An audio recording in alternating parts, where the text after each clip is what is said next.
حلقتنا النهارده عن بيت الأصول في رمضان. تجهيزات بيوت الأصول والشوارع والفرق بين البيوت زمان والبيوت دلوقتي. ازاي زمان كانوا بيوفروا وازاي البيوت دلوقتي مش عارفة تمشي بمصروف البيت. بيت الأصول والعزايم والفرق بين عزايم بيوت الأصول زمان والبيوت دلوقتي هنشوفهم النهارده في حلقتنا مع فريدة. ربنا يهدي سرك. خلونا متفقين ان مش بايدينا نوقف عجلة الزمن، والتطور بيحصل. اللي عملوه اهالينا ما عملوهوش اهاليهم، واللي احنا عملناه اهالينا ما عملوهوش، لان التطور لازم منه وعجلة الزمن لازم بتدور. احنا دلوقتي عندنا ميكروويف وفرن بالكهرباء، اهالينا كان عندهم بوتاجازات، اهاليهم كان عندهم كانون. بالمناسبة الكانون ده قلبين طوب كده بيحطوا الحلة فوقيها عشان تستوي، وبيشغلوا النار تحت بشوية قش أو حطب. التطور بيتم بناء على السرعة والعصر اللي احنا فيه.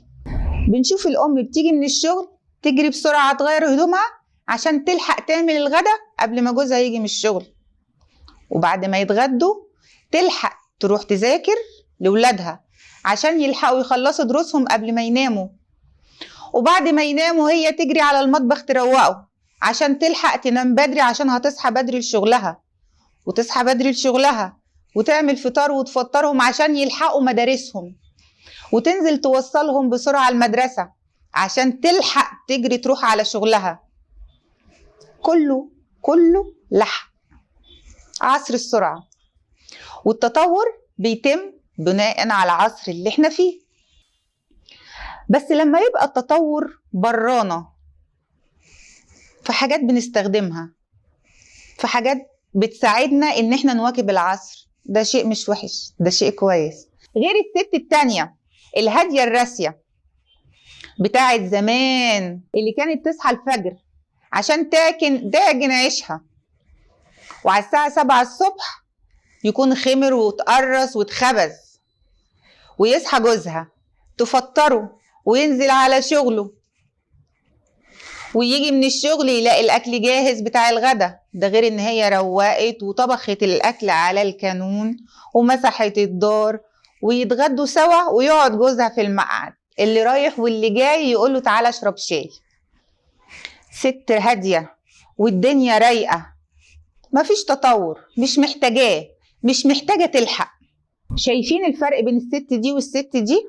عشان كده في تطور. بس لما يبقى التطور في عاداتنا وتقاليدنا واخلاقنا واصلنا، يبقى نقول ستوب. التطور معمول عشان يساعدنا في حياتنا، عشان نلحق. التطور موجود عشان يبقى حياتنا افضل، بس ده تطور من بره. لما نتطور في عاداتنا ما ينفعش. بس التطور لما يبقى فينا احنا، لما يبقى في تربيتنا، ما ينفعش. يبقى نقول ستوب ونرجع ورا. لما التطور يبقى في عاداتنا وتقاليدنا واخلاقنا اللي بنعامل بيها الناس، يبقى نقول ستوب ونرجع تاني ورا. لما يبقى التطور طفرة في اللي علموه لينا اهالينا واللي هم اتعلموه من اهاليهم، يبقى نقول ستوب ونرجع تاني ورا. لاننا كده بننسى الاصول، بننسى الثوابت اللي بيتبنى عليها البيوت. احنا اتعلمنا من اهالينا واهالينا اتعلموا من اهاليهم، بس اتعلمنا ثوابت، اتعلمنا الاخلاق والمعامله الحلوه، وازاي نعامل الحلو والوحش باصلنا مش باخلاقه هو. لان هو مش كانون اتحول لبوتاجاز، والبوتاجاز اتحول لفرن بالكهرباء. دي اصول وثوابت جوانا بنعامل بيها الناس عشان نبقى اولاد اصول. خلونا نتكلم عن بيت الاصول في رمضان. اول حاجه عايزين نتكلم عن تجهيزات بيت الاصل او المكان اللي كان فيه بيوت الاصول في رمضان. معايا حكايه ليحيى حقي، انا ما حبيتش اقولها بطريقتي، انا عايزه اقولها زي ما هو كتبها بالظبط. كانت الناس زمان بتتلم قدام المحكمة الشرعية، حيث ينتظر القاضي وفود الرسل الذين خرجوا لمختلف المراصد لرؤية شهر رمضان. وأول ما يعلن قبول شهر رمضان تدار أكواب العصير وسط هتاف الناس، ثم ينطلق الموكب وفي مقدمته ضارب الطبلة فوق حصانه، وخلفه الناس ماشيين، وبعدهم أرباب المهن الشعبية، كل مهنة يتقدمها شيخها، يتبعه صبيانه ومعهم أدوات مهنتهم. وإذا مر الموكب على مسجد ينتظر حتى تضاء مأذنته، ويستمر الموكب حتى تضاء مآذن القاهرة الألف. أنا حسيت وأنا بقرأها بفرحة رمضان. أنا حسيت إن أنا قدامي فعلا الموكب، وإن المآذن بتضاء. بس انتوا خدتوا بالكم إن هما بيلفوا على 1000 مأذنة، بيلفوا مصر كلها لتضاء 1000 مأذنة. فرحة الناس بدخول رمضان، الإحساس والروحانيات اللي كانت موجودة زمان. بس الموضوع تطور، وبعد كده مع ظهور الأجيال الجديدة تطور الموضوع. بقوا بكل منطقة بتتجمع وتحتفل بطريقتها بقبول شهر رمضان. الناس كانت بتتجمع في كل منطقة مستنية يثبت الهلال عشان يعرفوا بكرة رمضان ولا لا. ولما بيثبت الهلال بيبقوا متجمعين على حلقة ذكر أو قراءة قرآن مع تهنئة الناس ببعضها بحلول الشهر الكريم. وبعد كده الموضوع اتطور، بقى كل شارع بيلم صبيانه وشبابه ويقعدوا يعملوا زينة رمضان. كان زمان كان في خيط بيتشد من أول الشارع لآخره، وكل الصبيان والشباب في الشارع كانوا يجيبوا طبق الدقيق اللي هو معجون بالمية زي العجينة كده، ويقصوا الجرايد بشكل معين كده زي الزينة، وكل 2-3 تلاقي صبي أو شاب واقف بيلزق في زينة رمضان. واللي بيخلص الحتة بتاعته يروح آخر الصف تاني بعديه ب2-3 ويلزق زينة رمضان.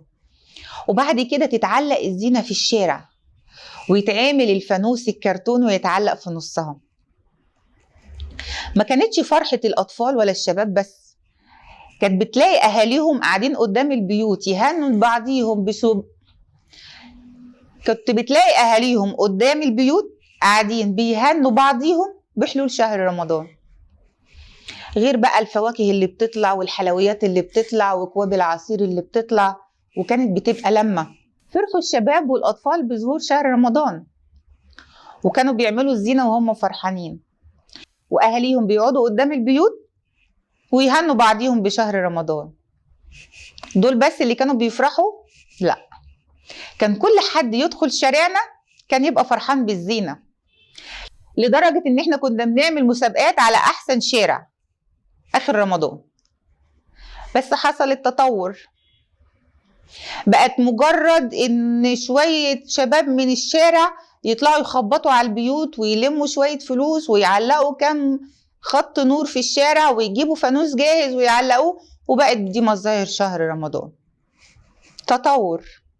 وبعد كده حصل التطور اللي احنا فيه.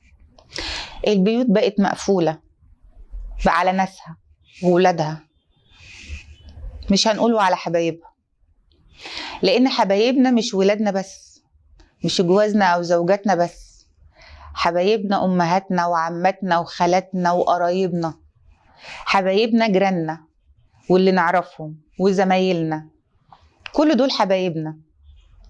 البيوت اتقفلت، بقى آخر احتفالية شهر رمضان في أي بيت شوية مفارش خيامية وفانوس كبير وشوية لمض بتنور وتطفي وبس.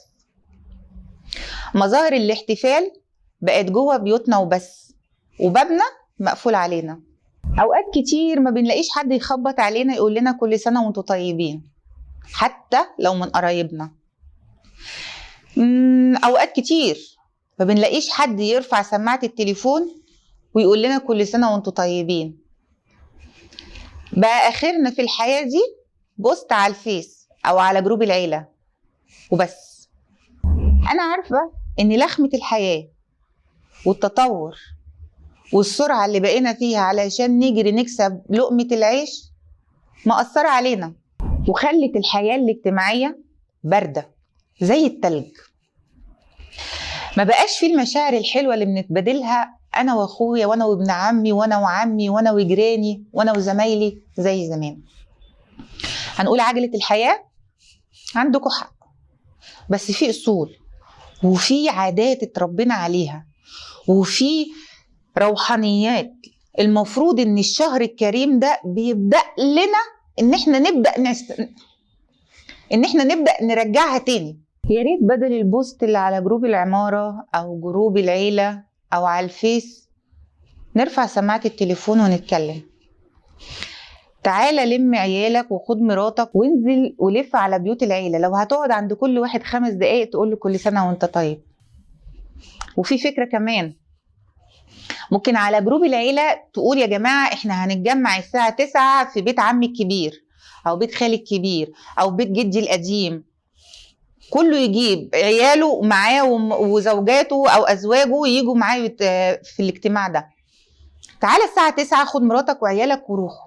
هتلاقي هناك ابن عمك ومراته وعياله وابن خالك ومراته وعياله والدنيا كلها اللي انت ما شفتهمش ممكن من سنين، وعمك او ابن عمك اللي جاب 3-4 عيال وانت ما شفتهمش ولا هم شافوا عيالك ولا تعرف حاجة عنهم، هتلاقيهم هناك. وخليها عادة. اول يوم رمضان اول ما يثبت الهلال ويقولوا رمضان بكرة، خلاص يا جماعة احنا كل سنة الساعة 9 هنتجمع في البيت الكبير بتاعنا. تعال على جروب العمارة وقول يا جماعة بكرة رمضان احنا هنتجمع كلنا الرجالة في بهو العمارة ونهني نفسنا ونهنيكم بحلول شهر رمضان. والستات واحدة من العمارة تتبرع ان هي تستضيفهم عندها. يبقى انت قاعد انت وجيرانك تحت، جيرانك اللي ممكن جارك اللي في وشك اللي انت ما تعرفش عنه حاجة هتلاقيه اهلا وسهلا ازيك ده انا في شقة 75 ايه ده انا في شقة 76 الباب جنب الباب بس انت اول مرة تشوف. صدقني جارك ده اللي هينقذك او هيقف جنبك اول حاجة. بعد الشر اول ما هتقول او يحصل حاجة في شقتك انت عقبال ما هتتصل بقرايبك ولا اخوك ولا اللي انت عايز تتصل بيه اول واحد هتخبط عليه جارك اللي انت ما تعرفوش اللي في شقة 75. وهو كده خليك انت والرجالة تعرفوا على بعض وهنوا بعض بحلول شهر رمضان في العمارة تحت، وخلي الستات تتجمع فوق وتتعرف على بعضها. هتلاقي الولاد بيلعبوا مع بعضيهم وهتلاقي الشباب بيتعرفوا على بعضيهم، البنات واخدين بعض وقاعدين على جنب والشباب قاعدين على جنب وبيتكلموا. حياة اجتماعية ما بقتش موجودة، اتمسحت بأستيكة من حياتنا. حياة اجتماعية كانت من أصلها وجود بيت الأصل وأخلاقنا وعاداتنا وتقاليدنا اللي أنا مش متصورة إحنا ليه أصلا بقينا كده. ليه التلج بقى موجود والجفاف في مشاعرنا بين جيراننا وقرايبنا وحبايبنا؟ ليه اعتمدنا على بوست على الفيس أو على جروب العمارة اللي إحنا أصلا ما بنجتمعش في جروب العمارة ده إلا لما يكون في مصيبة في العمارة وطول القعدة بتبقى خناقات، مفيش كلمة حلوة، مفيش تهنئة، ما تعرفش جارك، كل اللي بينك السلام عليكم وانت راكب الاسانسير وانت نازل على السلم وعليكم السلام بس. رجعوا لاصلكم الطيب وان الجار للجار وان النبي وصى على 7 جار. ارجعوا لاصلكم الطيب، والاصل ان العيله بتتلم والولاد يعرفوا بعضيهم والاطفال يعرفوا بعضيهم والستات تبقى قريبه من بعضيهم. ارجعوا لزيارات الاهل وافتحوا بيوتكم لاهاليكم ولزياراتهم. عايزه اتكلم معاكم على بيوت الاصل زمان كانت بتوفر ازاي في رمضان. احنا اتربينا في بيوت ما اتحرمناش من حاجه بس اتربينا صح. ازاي؟ هما كانوا بيوفروا ازاي؟ انا كانت ماما بتقولي لما تنزلي السوق وتلاقي كيلو الطماطم بجنيه وفي كيلو طماطم تاني ب10 جنيه هاتي 5 كيلو من ابو جنيه وكيلو واحد من ابو 10 جنيه.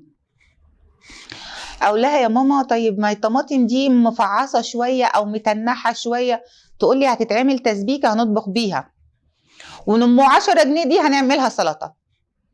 فتعلمنا ان احنا فعلا نوفر. جبنا 5 من ام جنيه وجبنا كيلو واحد ب10 جنيه.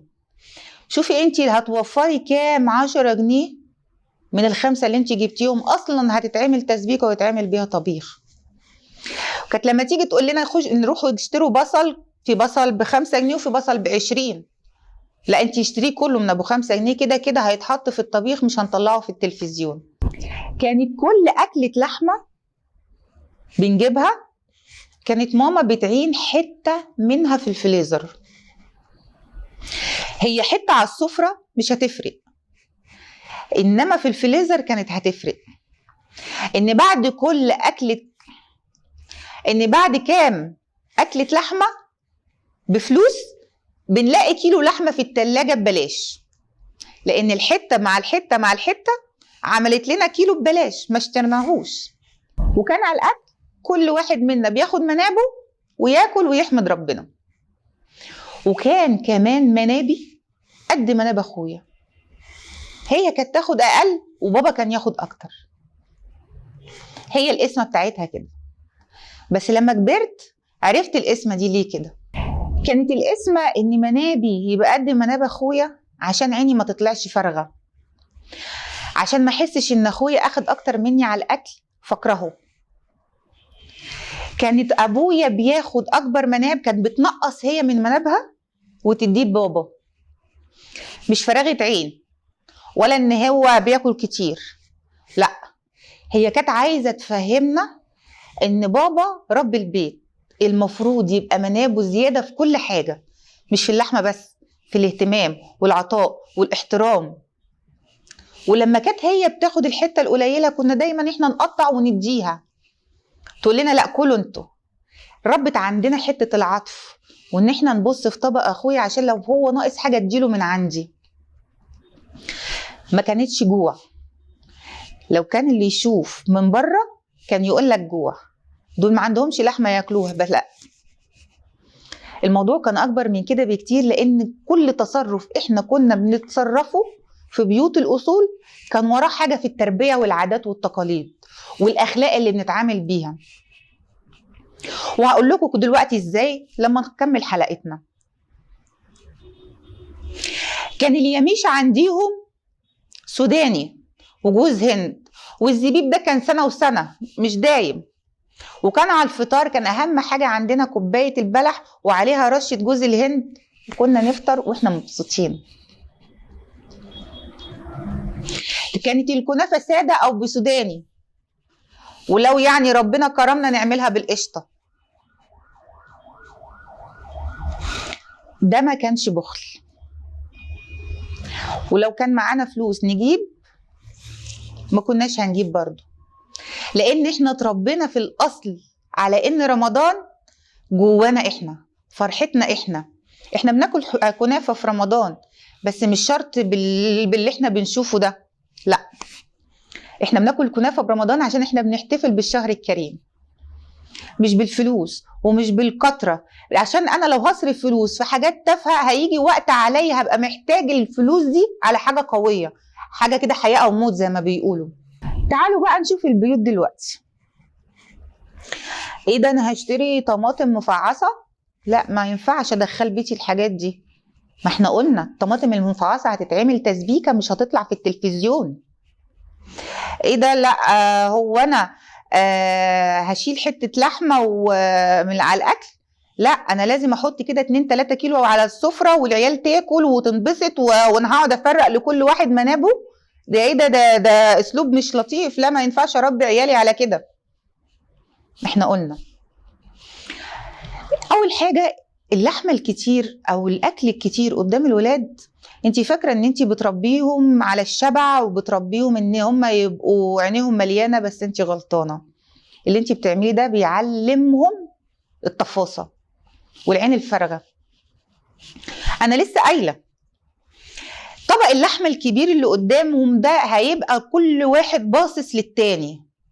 انت كلت حتتين يبقى انا لازم اكل حتتين، انت كلت حته، لا انا هاكل حتتين عشان ابقى اكبر اكتر منك. هيخلي الطفل هيحصل له حاجه من الاتنين. عندك ابن كل حته وابن كل حتتين. اللي كل حته ده لا اما هيضطر يتطافس وياكل الحته التانيه علشان يبقى زي اخوه، وهو مش جعان، هو شبع بس عينه فارغه، طفس عشان يبقى ده شبه اخوه.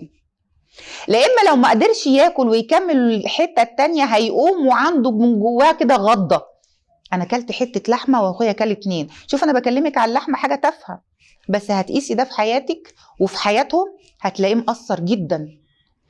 لا انا اخويا عنده تيشرتين، لا انا لازم يبقى عندي تيشرتين زيه. حبيبي طيب ما هو ان احنا جبنا، لا. وكل حاجه وكل تصرف بيحصل فيه مفارقه او مقارنه بينه وبين اخوه هيبقى ليه غضه في قلبه بالنسبه لاخوه. وكل ده بيعمل تراكمات. هتلاقي في وقت من الاوقات الولدين كبروا ودخل عليهم رمضان ما بيرفعوش سماعه التليفون على بعض، ما بيعزموش بعض على الفطار. كل ده من حته لحمه. تخيلي، قيسي على كده حياتك. واليميش سوداني ايه، جوز هندي ايه، لا لا لا، لازم يبقى عين جمل وفستق ولزدق وكل ما تتخيله لازم يبقى موجود في رمضان. الكيلو يوصل 700 جنيه مش مهم. هو رمضان هيجي لنا كام يوم، في كام مره في السنه؟ نشتري ب 5-6 آلاف جنيه مش رمضان. وعلى الفطار لازم كنافه بالنوتيلا وكنافه بالمانجا، الاختراعات الغريبه. كل ده لا عشان خاطر العيال ينبسطوا ونحس كده ان احنا دخلنا رمضان. دخلتوا رمضان بايه؟ بصرف شويه حاجات في يميش رمضان بحوالي 10-15 ألف جنيه علشان خاطر تحسي ان انت بسطتي نفسك وبسطتي العيال في رمضان. طب جربي كده انك انت تاخدي ولادك وتروحي تزوري حد من قرايبكم وتفرحيهم فعلا برمضان. ان تروحوا بيت الجد والجده وتفرحي عيالك بجدهم وجدتهم ويقعدوا يعملوا لهم بقى مشروبات وكنافه ساده عادي، بس هيبقوا مبسوطين. انت هتحسي فعلا بدخله رمضان وهتحسي فعلا بروحانيات رمضان. لو حاسه انك انت بتحبي ولادك كتير وعايزه تاكليهم طماطم من الحلوه ام 10 جنيه وعايزه تجيبي لهم يميش من الغالب ابو 700 جنيه، احب اقول لك ان انت مش بتحبي ولادك. لانك لو بتحبي ولادك هتشتري لهم الطماطم ام جنيه علشان 10 جنيه زائد 10 جنيه هيعملوا 100 جنيه هتحوشيها لهم لوقت عوزه، فلوس درس، لا قدر الله عيا لما يكبروا، لان هم كمان هيكبروا ولما يكبروا مصاريفهم بتكتر. فبدل الفلوس اللي هتصرفيها على اليميش والطماطم حطها لهم سند ليهم ينفعهم بكره في احتياجاتهم، لان هم بيكبروا واحتياجاتهم بتكبر وانتي بتكبري. اللي بتقدري توفريه دلوقتي من فلوسك بعد كام سنه مش هتقدري توفريه. انت لو بتكسب دلوقتي 10,000 جنيه لان في كامل قوتك وكامل صحتك، بعد 10 سنين مش هتقدر تجيبهم لان هتبقى ضعفت. لو بتشتغل دلوقتي 10 ساعات بعد 10 سنين هتشتغل 4. لو دلوقتي بتقبض 10,000 جنيه عشان بتشتغل 10 ساعات، بعد كده هشتغل 4 ساعات وهتجيب 4، وفي العيال بتكبر. يبقى القرش اللي هتوفريه دلوقتي هيسندهم بعدين. لو بتحبي ولادك مش هتحط لهم 2 كيلو لحمة، هتصرفي عليه فلوس كتير وفي نفس الوقت هتعلميهم العين الفارغة. لو اتعلمتي تعملي نظام المناب وكل واحد ياخد حقه على السفرة هتعلميهم الرضا، هتعلميهم العين المليانة الشبعانة. ان انا باكل منابي واقوم في الاكله دي في اكله تانية مبقاش فيها لحمه اصلا، بس انا راضي ومبسوط ان انا قاعد مع ماما وبابا على السفره وبناكل. هتعلمي ابنك ان كلكم حبايبي متساويين عندي، زي ما انتم متساويين في حته اللحمه، متساويين في لبس العيد، متساويين في حبي ليكوا، فهيطلعوا يحبوا بعض لان مفيش اختلاف، مفيش مقارنه، مفيش انا بحب ده اكتر من ده.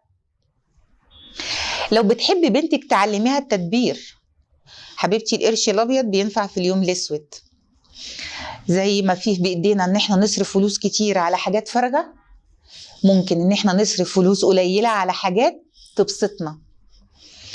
كنت تعلميها ان الفرحة والانبساط برمضان او بغير رمضان مش بكترة اليميش، مش بكترة الفلوس اللي هتتصرف، مش بكترة الفشخرة والحاجة اللي انا هجيبها ممكن تتاكل وممكن ما تتاكلش. ازرعي فيها القناعة والرضا بالموجود.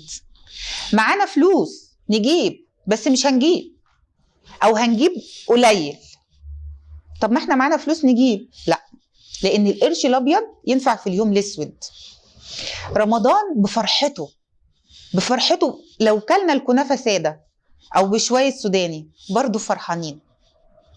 مش شرط ان القطايف تبقى بعين الجمل وان الكنافه بتبقى بالنوتيلا او بالمانجا عشان نحس بدخله رمضان. لو علمنا ولادنا من الاول ان رمضان ده روحانيات وعادات وتقاليد جميله احسن من ان هو اكل لحمه ويميش وفلوس بتتهدر على الارض، والله هنحس بشعور احلى، هنحس بروحانيات رمضان صح. لو بتحبي ولادك علميهم العادات الحلوه دي، علميهم الاصول الحلوه دي. ما تعلمهمش ان رمضان مجرد اكل ولا شرب ولا فشخره، ان تربيتهم ورضاهم باللي موجود فرحه لينا كلنا وسعاده لينا كلنا. سعادتنا في لمتنا، سعادتنا في دخول رمضان واحنا بنحب بعض واحنا مش متخاصمين واحنا بنقابل بعض على العزايم واحنا حاسين بروحانياته في البيت وفي الشارع وعند الجد وعند العم. هي دي الفرحه. كان زمان اتربينا على ان العيش والملح اهم من نوعيه الاكل. كنا دايما بنقول لا انا اكلت عند فلان عيش وملح انا عمري ما هخونه، وفلان كان يجي عندي يقول انا اكلت عندك عيش وملح اوعى تفتكر ان انا هغدر بيك. هو كان المقصود عيش وملح؟ لا، كان المقصود ان اي حاجه في الطبق ناكلها بالعيش كده احنا كلنا عيش وملح مع بعض، وجب علي اخلاصك ووجب عليك اخلاصي. هي دي الاصول والعادات، هو ده اللي احنا اتربينا عليه. لما قل العيش والملح بين الناس بقى فيه كله بيغدر في كله وكله بياكل في كله وكله بيتكلم على كله، لان ما بقاش فيه عيش وملح. حته ان العيش والملح، انا كنت دايما لما كان يتقال انا اكلت عند فلان عيش وملح ده يعني سيف. اختفى من عند ولادنا، اختفت الكلمه دي في بيوتنا. طلع العيل ما يعرفش يعني ايه عيش وملح. يعني ايه يا ماما عيش وملح؟ يا حبيبي لا، العيش والملح ده له اصوله، ان انت لو كلت عند حد لازم تحفظه وتصونه وتبقى سنده وتبقى ظهره، وهو لو كل عندك عيش وملح لازم تبقى سنده وظهره وتصونه. ما بقيناش بنقولها، فالعيال طلعت مش فاهمه. يبقى زميله في المدرسه مثلا وبيسرقه، بيضحك عليه، بيكذب عليه، بيخونه، لانه ما يعرفش اصل الكلمه، ما يعرفش اصل الاصل. عارفين كانت العزومه زمان ازاي؟ كنا في رمضان نتصل ونلم كل حبايبنا قرايبنا فوق 20 نفر، وكانت كل العزومه ايه؟ طبقين باميه وزيهم ملوخيه و2 كيلو لحمه والباقي رز، ويتلم عليه العيله، كلنا ناكل وننبسط ونفرح. احنا ما فرحناش بالاكل لان احنا مش جايين عشان ناكل، احنا فرحانين باللمه. انا شفت عمتي وشفت بنت عمتي اللي لسه مولوده ديت بقالها سنه ما شفتهاش. شفت خالتي خدتني تحت باطها كده وطبطبت عليا وقالت لي فريده ربنا يخليكي لعيالك ده انت وحشانه. شفت جدي او عمي كبير قاعد في وسط المكان ولامم كل الصغيرين حواليه. ده مش الصغيرين بس، ده الصغيرين وعيالهم، وممكن عيالهم دول يكون عندهم عيال ياكلوا الاكل اللي ربنا رزقه لنا، ويقوموا يقولوا ربنا يجعله عامر. وبعد الفطار تلف بقى صواني البسبوسه وصواني الكنافه وصواني القطايف، وتلاقي الرجاله عمالين يتكلموا في ذكريات زمان، وتلاقي الولاد الصغيرين بيتعرفوا على بعض، وتلاقي الشباب وقاعدين بيتكلموا ويتعرفوا على بعض ويبقوا سند بعض. تلاقي الستات ملمومة في أوضة وعمالة تضحك وتهزر وتنكد على أي حاجة. شفتي رمضان اللي فات لما سامية كانت عاملة الرز بالسكر، يفتكروا ويضحكوا. القعدات دي أول حاجة روحانية رمضان فيها بارزة جدا. رمضان جاي يعني العيلة هتتلم. تاني حاجة إن هم ما جوش عشان ياكلوا، هم جم علشان يتقابلوا. فلما اتقابلوا أحيت تاني صلة الأرحام. لما اتقابلوا الولاد اتعرفوا على بعض والشباب اتعرفوا على بعض، فبقى لكل واحد فيهم ظهر وسند من أهله، زي المثل ما كان بيقول أنا وابن عمي على الغريب. لما البنات اتعرفوا على بعض بقت ليها سر، بقى ليها واحدة تفضفض معاها لو هي مش قادرة تفضفض مع مامتها. غير ان الشباب ده لما يشوفوا امهاتهم وابهاتهم قاعدين بيتكلموا في بيت الكبير يبقوا بيتمنوا من جواهم يبقى هم لما يكبروا يبقى ليهم ذكريات زي دي، وعيالهم يقفوا يتفرجوا عليهم ويقولوا احنا عايزين نبقى كده لما نكبر.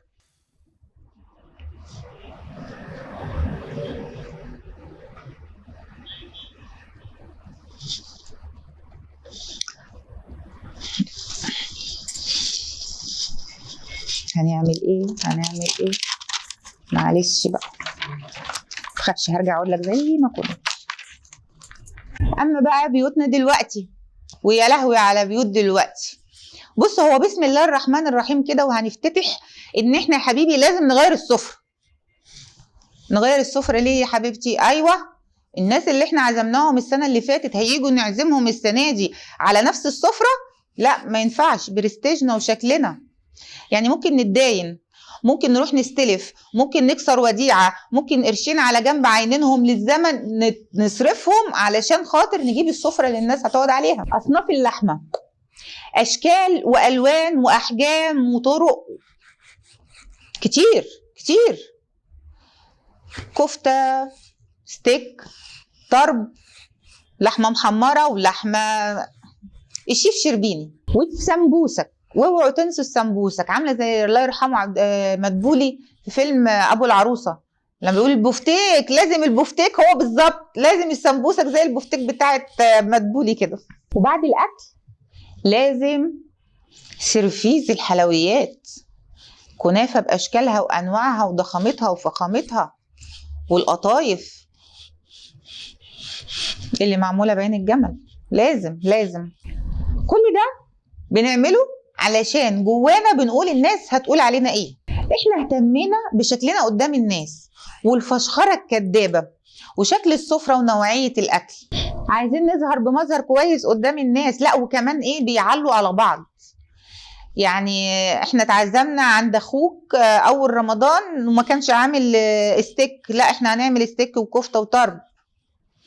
لا احنا كان عامل نوعين رز ونوع مكرونه، لا احنا هنعمل 4 رز و4 مكرونه. هنشكل. بيعلوا على بعض في الفشخره، في الفلوس اللي بتتصرف على الفاضي. احنا همنا الفشخره وشكلنا قدام الناس، وهم كان همهم الاكل، هم جايين عشان ياكلوا. يعني ما كانش همنا نتقابل، ما كانش همنا نشوف بعض بقالنا كتير ما شفناش بعض، ما كانش همنا نحتفل بشهر كريم مع بعض ونفطر مع بعض ونعيد ذكريات زمان مع بعض ونعلم ولادنا المقابلات والترحيب وصلة الأرحام في رمضان. ده ما كانش همنا. عارفين ايه اللي هيحصل بعد الأكل؟ هيقعدوا مع بعض بعد الفطار وياكلوا حلوياتهم، مش هيلاقوا حاجة يقولوها. هتلاقيهم فاتحين التلفزيون بيتكلموا عن المسلسل، منى زكي وياسمين عبد العزيز. ولو اتكلموا في حاجة بره المسلسل هيتكلموا عن الأهلي والزمالك. ما عندهمش حاجة يقولوها لبعض، رغم ان هم ممكن يكونوا قرايب بعض، بس مش جايين عشان يتقابلوا. زي ما قلت لكم، دول جايبينهم عشان يتفشخروا عليهم ودول جايين علشان ياكلوا. هتلاقي الأطفال كل واحد ماسك موبايله وقاعد قدامه فاتح الفيس، فاتح التيك توك، والشباب والبنات. وهتلاقي الستات قاعدين في أوضة لوحديهم، لا إما كل واحدة ماسكة موبايلها، لا إما كلهم عمالين ينموا على حد. مفيش ذكريات حلوة، مفيش ضحك بيتعلى، مفيش حاجة يقدر بيها ولادهم يتعلموها منهم عشان يعلموها لولادهم. هم لو اتعلموا هنا هيتعلموا الجفاف. انتوا جايين عشان تاكلوا واحنا اكلناكوا ويلا مع السلامة. هو ده اللي هيتعلموه. في اخر السهرة مع السلامة، والسنة الجاية نقابلكوا عشان ناكل البفتيك وناكل الكنافة بالمانجا والقطايف بعين الجمل، ويخرجوا بره بيتكم. ممكن يقعدوا لحد السنة الجاية عقبال ما تشوفوهم، واخرهم معاكم البوست اللي على الفيس او على جروب العيلة: فلانة ولدت، الف مبروك، بوست وتورتايه. عيد ميلاد واحدة، كل سنة وانت طيبة، بوست وتورتايه. هي دي الحياة الاجتماعية اللي هم عايشينها، والمفروض ان هم بيعلموها لاولادهم، واولادهم المفروض يعيشوا بيها ويعلموها لاولادهم. خلي بالكم ان انتوا حتى لو عاملين غزال على الفطار، هيطلعوا بره هيقولوا الغزال ما كانش حلو، الرز كان ني، العصير كان دلع. عاملين كل ده انتوا عشان تبهروهم. انتوا كان همكم الاكل وهم كانوا همهم الاكل. فاكرين بيت الاصل لما قلت لكم العيش والملح، ال2 كيلو لحمه وطبقين الباميه وطبقين الملوخيه، وقاموا مبسوطين وفرحانين وقضوا السهره في ضحك وانبساط، لان كان همهم اللقاء، كان همهم الشوفه، انك تعيش مع قريبك وتفتكر بايام زمان، وتشوف ابن عمك وتشوف عمك وتشوف قرايبكم. الاحساس بيديهم طاقه ايجابيه. ما همهمش هم كلوا ايه، انما هنا لا، همهم هم كلوا ايه والاكل ما عجبهمش، وهيطلعوا يتكلموا عليكم. انتوا كان همكم الاكل وهم كانوا همهم الاكل، لان اللقاء والعيش والملح ما كانش اساس شوفتكم لبعض، ما كانش اساس العزومه. حبايبي، اصل فرحه رمضان هي اصل اللمه. اصل فرحه رمضان هي الروحانيات والمشاعر الجميله واخلاقنا الطيبه اللي بنعامل بيها الناس، وبنعامل بيها الناس ونعلمها لاولادنا علشان يعلموها لاولادهم، زي ما احنا اتعلمنا من اهالينا واهالينا اتعلموا من اهاليهم. اصل فرحه رمضان مش بالفلوس، كوبايه بلح ساعه الفطار ولقمه بجبنه هنحمد ربنا، بس لمتنا واحاسيسنا ومشاعرنا الجميله في لقاءاتنا الحلوه هو ده اساس شهر رمضان. نرجع لبيت الاصول وعوايدنا وعاداتنا وتقاليدنا اللي اتربينا عليها، ان بصله المحب خروف، والعيش والملح اهم من اي شيء. هو ده اصل بيت الاصل اللي نتمنى يرجع لنا تاني. وان شاء الله مع فريدة ربنا يهدي سرك.